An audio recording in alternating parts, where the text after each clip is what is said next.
પહોંચ્યા તો લગભગ એની આસપાસના લેવલ્સ અત્યારે પણ જોઈ રહ્યા છે આપણને 1036 પર કારોબાર કરતું બતાવી રહ્યો છે અત્યારે લોરસ લેબ્સ. કઈ રીતે ફંડામેન્ટલ એક વ્યૂ રહેશે કંપની પર આપનો? ચાની સીડીએમઓ બિઝનેસનો સારો એવો ગ્રોથ રહેશે આવતા 2 વર્ષમાં. સીડીએમઓ બિઝનેસ તમે જુઓ તો ઘણી બધી હવે મોટી કંપનીઓ એ બધા કોન્ટ્રાક્ટ બેઝિસ પર સીડીએમઓ કંપની જે રીતે લોરસ લેબ છે કોન્ટ્રાક્ટ્સ આપી રહ્યા છે અને લોંગ ટર્મ કોન્ટ્રાક્ટ્સ હોય છે. પ્લસ અગર તમે જો તો માર્જિનમાં પણ હવે ધીરે ધીરે નો લોરસ લેબમાં ઇમ્પ્રુવમેન્ટ આવી રહ્યું છે.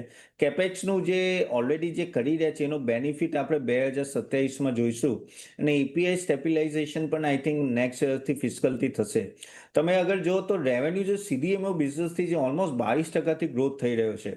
હા, ઓફકોર્સ માર્જિન રિકવરી ધીરે ધીરે થઈ રહી છે પણ આઈ થિંક 1-2 વર્ષમાં સ્ટેબલ થઈ જશે. વર્કિંગ કેપિટલમાં થોડું એલિવેશન છે પણ એ પણ જેમ જેમ બિઝનેસ હશે આઈ થિંક ત્યાં એક સારું થઈ જશે અને પ્રોફિટ મને એવું લાગે છે કે અહીંયાથી ઘણું સ્ટેબલ રહેશે. તો કોન્ટ્રાક્ટ એક્સટેન્શન જે ગ્લોબલ ક્લાયન્ટ્સ છે ત્યાં આઈ થિંક મને એવું દેખાઈ રહ્યું છે કે ઘણા મોટા ક્લાયન્ટ્સ લોરસ લેબને મળ્યા છે ને એટલે તમે આ એક તરફની તેજી જોઈ રહ્યા છો અને આ તેજી રહેશે કેમ કે આ એક સેક્ટર એવું છે જેમાં બહુ ઓછી કંપની છે. આપણે ડીવીઝ લેબ લે, લોરસ લેબ હોય, સિન્જીન હોય, આ બધા I think they are doing quite a good job અને આઈ થિંક આ ડિમાન્ડમાં પણ રહેશે. તો હું પોઝિટિવ છું. આ દર ઘટાડે Laurus lab I think long term માટે તમે રાખી શકો છો.